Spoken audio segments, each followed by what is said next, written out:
Good morning students. छात्रों, आज हम शिक्षण की तृतीय अवस्था post active phase of teaching पर बात करेंगे। शिक्षण की प्रथम और द्वितीय अवस्थाओं पर बात की जा चुकी है। शिक्षण की प्रथम अवस्था प्री एक्टिव फेज या पूर्व क्रिया अवस्था और दूसरी अंत क्रिया अवस्था या इंटरएक्टिव फेज। आज हम शिक्षण की तृतीय अवस्था पर बात करेंगे। जो शिक्षण की तृतीय अवस्था है, ये अवस्था शिक्षण के दौरान किए गए कार्यों का मूल्यांकन करवाती है।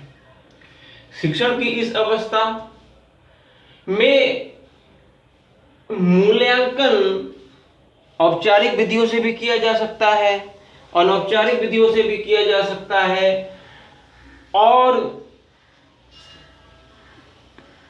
उसका उद्देश्य कहीं ना कहीं यही होता है कि जो हमने छात्रों में वांछित व्यवहार परिवर्तन चाहा वो किस सीमा तक हुआ, कौन कौन सी कमियां रह गईं, कौन कौन से सुधारों की आवश्यकता है। तो इस प्रकार से शिक्षण की तृतीय अवस्था post active phase of teaching में एक सफल शिक्षक शिक्षार्थियों के साथ साथ उन पर या शिक्षण के दौरान जो मेथड यूज किए गए, जो टेक्निक यूज किए गए, उनका, अपने आप का, अपने तरीकों का, अपने प्रस्तुतिकरण का और छात्रों में किस प्रकार उन चीज़ों का असर पड़ा और किन सुधारों की आवश्यकता है, इन सब का मूल्यांकन भली भांति कर लेता है। तो जो शिक्षण की क्रिया पश्चात अवस्था में कई बातें, कई स्टेप्स, कई चरण हैं और उनमें 3 को हम चर्चा में यहाँ पे लेंगे। जो सबसे पहला है शिक्षण द्वारा व्यवहार परिवर्तन की वास्तविक परिभाषा।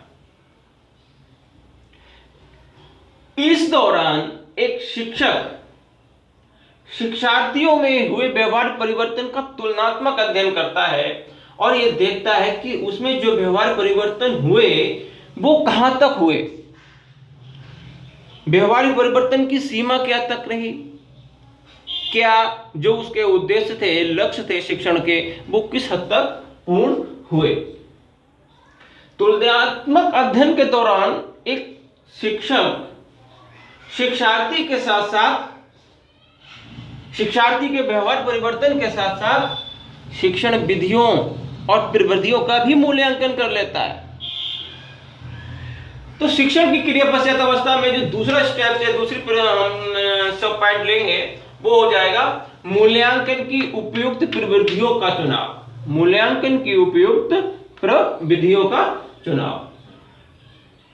इसमें हम ये देखते हैं कि हमने मूल्यांकन की जो टेक्निक या जो मूल्यांकन के लिए जो परीक्षण बनाए हैं, उनका चुनाव ठीक है। उनके द्वारा चुनाव करने के पश्चात क्या बच्चों का परीक्षण, मूल्यांकन लचीलेपन को लेके एक समग्रता के साथ हो सकता है। कहीं ना कहीं इसमें हम इस बात का भी ध्यान रखते हैं कि जो टेक्निक या जो प्रविधि या जो मूल्यांकन का तरीका अपना जाए वो विश्वसनीय हो, वो वैध हो तथा वैधता के साथ साथ उसकी विश्वसनीय हो और कहीं ना कहीं वो प्रमाणिक हो, क्योंकि बिना प्रमाणिकता के बात नहीं बनने वाली। ठीक है, तो इसमें हम अपनी इन चीजों का मूल्यांकन कर लेते हैं। और इसमें जो तीसरी बात है वो ये है कि शिक्षण प्रविधियों एवं नीतियों में परिवर्तन।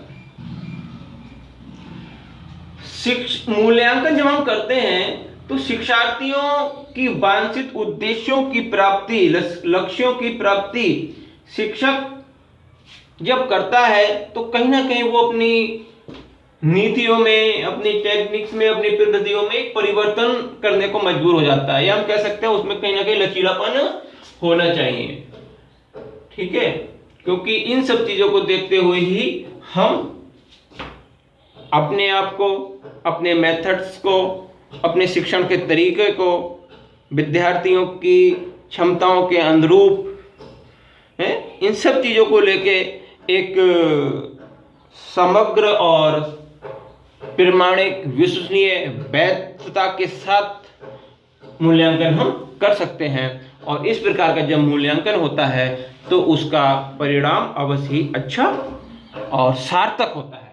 धन्यवाद।